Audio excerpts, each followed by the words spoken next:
Good morning, children. Today we will start your part third of chapter 18, India means freedom. Okay, it's page number 125. Topic है the Simon Commission. The British government decided to bring some reforms in the administration of the country. British government ने decide किया कि जो हमारा जो शासन चला रहे थे वो कंट्री में उसके लिए कुछ रिफॉर्म लाने उसके लिए कुछ नियम बनाने के लिए they appointed a commission under the chairmanship of Sir Simon to give suggestion for administrative reforms. There was no Indian in the commission. तो उन्होंने क्या किया, एक कमीशन अपॉइंट किया जिसका चेयरमैन जो था वो था सर साइमन. ठीक है, उसने कुछ सजेशन दिए प्रशासन चलाने के लिए इंडिया में, जिसमें सारे अंग्रेज़ थे, कोई भी उसमें उस कमेटी में कोई भी इंडियन नहीं था. The commission was boycotted everywhere in India. इस कमीशन को नकार दिया गया, बहिष्कार कर दिया गया इस कमीशन का इंडिया में. People greeted the commission with black flags and shouted Simon go back. लोगों ने उसे काले झंडे दिखाए और कहा साइमन वापस जाओ. The crowded were lathi charge and Lala Lajpat Rai was badly injured. जो इन्होंने क्राउड थी, भीड़ जो लोगों की जा रही थी, इसका विरोध कर रही थी सर साइमन का, उसके ऊपर अंग्रेजों ने लाठी चार्ज किया और उस लाठी चार्ज में लाला लाजपत राय बुरी तरह से घायल हो गए. He died after a few days. और वो इतनी बुरी तरह घायल हुए कि कुछ दिनों बाद वो मर गए, शहीद हो गए. On 18 April 1929, Bhagat Singh and Batukeshwar Dutt threw 2 smoke bombs on the floor of the Central Assembly Hall. और 8 अप्रैल 1929 में भगत सिंह और बटुकेश्वर दत्त जो थे, उन्होंने 2 बम धुएं के फेंके असेंबली में. They made no attempt to escape. उन्होंने भागने की कोशिश भी नहीं की. और भगत सिंह और राजगुरु और सुखदेव वर हैंग टू डेथ. और उन्हें मार दिया गया, तीनों को, भगत सिंह, राजगुरु और सुखदेव को फांसी चढ़ा दिया गया. Like them many revolutionaries laid down their lives for their motherland. इनकी तरह कई ऐसे क्रांतिकारी रेवोल्यूशनरीज हुए जिन्होंने अपने देश के लिए अपने प्राणों को न्यौछावर कर दिया. सिविल डिसओबीडेंस मूवमेंट और दांडी मार्च. ठीक है, सत्याग्रह आंदोलन और Dandi march 1930.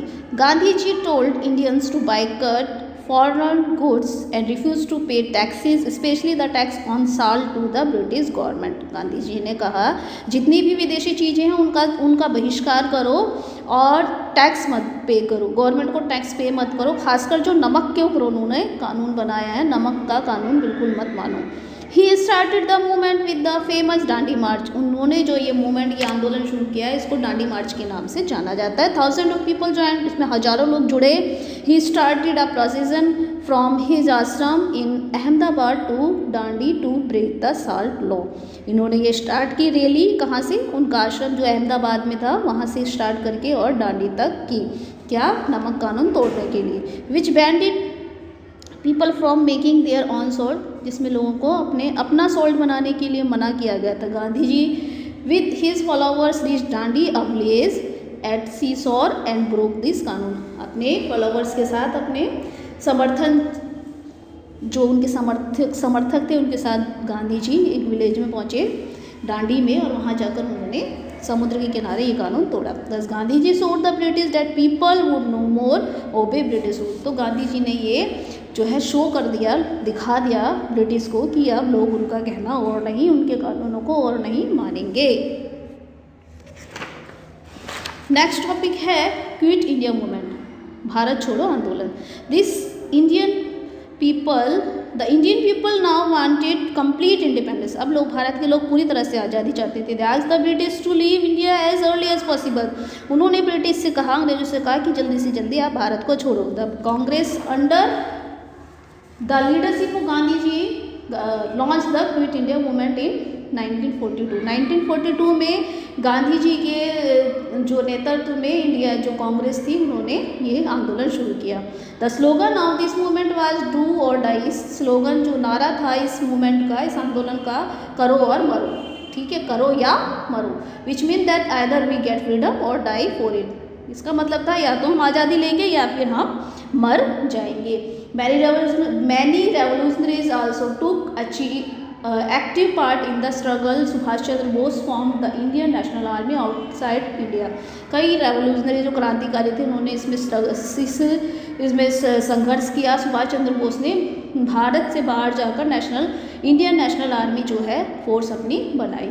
The famous slogan like Delhi chalo and Jai Hind were given by Subhash Chandra Bose. Delhi चलो और जय हिंद का नारा सुभाष चंद्र बोस द्वारा दिया गया है। इंडिया बिकम्स फ्री, भारत आज़ाद हो गया। After the second world war ended in 1945 the English government agreed to leave India. जो दूसरा विश्व युद्ध था 1945 का, उसके बाद जो गवर्नमेंट थी, इंग्लिश गवर्नमेंट, अंग्रेज जो थे, उन्होंने वो राजी हो गए कि अब हम इंडिया को छोड़ देंगे। However it was decided to divide the country into 2 parts, लेकिन उन्होंने भारत को 2 भागों में बांट दिया, इंडिया एंड पाकिस्तान, भारत और पाकिस्तान। ऑन 15 अगस्त 1947 15 अगस्त 1947 में India become a free country, आज़ाद हो गया था। On this historic occasion Pandit Jawaharlal Nehru said at the stroke of the midnight hour when the world sleeps India will wake to life and freedom। इसके लिए उन्होंने क्या कहा था नेहरू ने कि जब रात को सारी दुनिया, पूरा संसार सो रहा है, तब इंडिया जागी है और उसको आज़ादी मिली है। Independent India. Pandit Jawaharlal Nehru become the first Prime Minister of India. Dr. Rajendra Prasad become the first President. With this begin a new phase in the history of India. पंडित जवाहरलाल नेहरू पहले प्रधानमंत्री बने और डॉक्टर राजेंद्र प्रसाद हमारे पहले प्रेसिडेंट, राष्ट्रपति बने, और इससे हमारे हिस्ट्री का, इंडिया का नया फेज स्टार्ट हुआ। We got freedom in 1947 and since then we have fought and won many wars to guard our freedom. उसके बाद हम आज़ाद हो गए थे 1947 में। उसके बाद हमने कई लड़ाइयाँ लड़ी और हमने अपनी आज़ादी के लिए जीता है। Long life India, long life freedom. इसी तरह से भारत का जीवन बना रहे, भारत लंबे समय तक जिए और हमारी आज़ादी भी इसी तरह लंबे समय तक बनी रहे। ओके बेटा, this is the end of your chapter. Okay bye.